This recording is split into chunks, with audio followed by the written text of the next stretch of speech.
Hello बच्चों, let's read the question. Question says there are 5 different peaches and 3 different apple.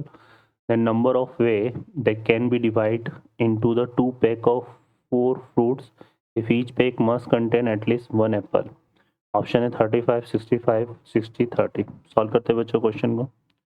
इस question के लिए जो की कॉन्सेप्ट है वो देख लेते हैं यहाँ से हम. की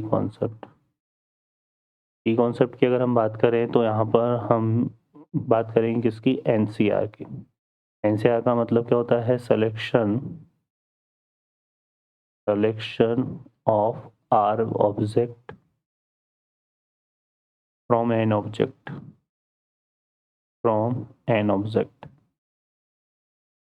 तो देखो इसमें क्या बोला हुआ है कि क्वेश्चन में हमसे बोला हुआ है कि हमारे पास क्या है, 5 तो डिफरेंट पीचेस है और 3 डिफरेंट एप्पल हैं, ठीक है ना. और अपने को क्या बनाना है, 2 पैकेट तैयार करने हैं किसके, 4 फ्रूट्स के, ठीक है ना. और हर पैक में क्या होना चाहिए, कम से कम 1 एप्पल होना चाहिए. तो ये किस तरह से हो सकता है, देखो 2 पैकेट अपने को तैयार करने हैं, हमारे पास एप्पल कितने, 3 है. तो उसमें क्या होगा, ठीक है ना. ठीक है, यहाँ पर 2 पैकेट और इसमें 4 फ्रूट्स है. तो 4 फ्रूट्स हमारे पास कुछ इस तरह से हमने रख दिए. तो ये 2 पैकेट हमने बना लिए यहाँ पर इस तरह से, ठीक है. तो ये 2 पैकेट हमारे किस तरह से बन सकते हैं, क्योंकि अगर हमने एक पैकेट में सिर्फ 1 एप्पल लिया और बाकी 3 पीचेस लिए, तो दूसरे पैकेट में क्या होगा, हम 2 एप्पल डालेंगे और 2 पीचेस डालेंगे. यही तो हमारे पास होगा, है ना. तो या तो हम ये वाले ये बना लेंगे, तो फिर इसकी नीड है ही नहीं, क्योंकि बचे हुए तो दूसरे पैकेट में जाने हैं. तो या हमारा सिलेक्शन या तो हम इस बॉक्स के अकॉर्डिंग कर लेंगे या फिर इस बॉक्स के अकॉर्डिंग कर लेंगे.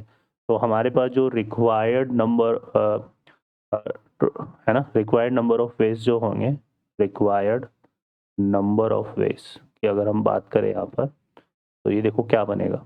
रिक्वायर्ड नंबर ऑफ वेज हमारा कुछ इस तरह से, अगर मैं फर्स्ट बॉक्स के अकॉर्डिंग करूँ तो सेकंड को कंसिडर करने की जरूरत थी, और सेकंड को करूँ तो फर्स्ट के. तो कोई भी एक सिलेक्शन हम ले सकते हैं. तो यहाँ से अगर हमने लिया, इसमें तो 3 एप्पल ले लिया हमने, तो 3 एप्पल में से 1 एप्पल हमने चूज कर लिया, और बाकी 5 पीचेस थे हमारे पास, तो 5 में से हमने कितने ले लिया, 3 को. तो या तो ये सिलेक्शन ले सकते हैं या इसके अकॉर्डिंग बना सकते हैं. तो ये भी हमारा आंसर होगा. और इसको सॉल्व करते हैं तो ये कितना आएगा, 3c1 की वैल्यू 3 हो जाती है, और 5p3 को हम क्या लिख सकते हैं, 5 फैक्टोरियल अपॉन 3 फैक्टोरियल, और 5 माइनस 3 इंटू 2 फैक्टोरियल. तो भी हमारे पास यही आएगा आंसर.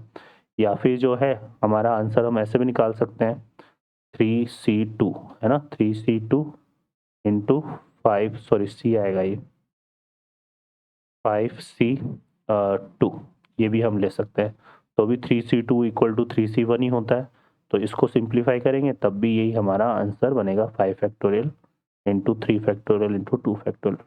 तो दोनों में से कोई एक हो सकता है ना, दोनों में से कोई भी एक हमें लेना है. दोनों को लेकर ऐड नहीं करना, क्योंकि अपने को पॉसिबिलिटीज़ नहीं बनानी, क्योंकि यहाँ सिर्फ 2 ही बॉक्स है. अगर एक बॉक्स हमने तैयार कर दिया तो बचे हुए एप्पल जो है वो दूसरे बॉक्स में जाएंगे, ठीक है. और इसने बोला है कि एक एप्पल, एक बॉक्स में एटलीस्ट 1 एप्पल जाना चाहिए. तो एप्पल दूसरे बॉक्स में भी जाएंगे, एप्पल पहले बॉक्स में भी जाएंगे. तो इसलिए हमारा आंसर ओवरऑल ये आएगा. तो इसको सिंप्लीफाई कर लेते हैं. इसको सिंप्लीफाई करेंगे तो 5 फैक्टोरियल को क्या लिख सकते हैं, 5 इंटू 4 इंटू 3 फैक्टोरियल, 3 फैक्टोरियल से 3 फैक्टोरियल कैंसिल हो जाएगा, और 2 फैक्टोरियल को 2 लिखेंगे, तो 5 2 जा 10 इंटू 3 आएगा, तो ये 30 आ रहा है हमारे पास. ठीक है बच्चों, तो इस क्वेश्चन का आंसर हमारा 30 हो जाएगा. तो option D is the correct answer. Okay बच्चों, I hope you understand well. Best of luck. Thank you.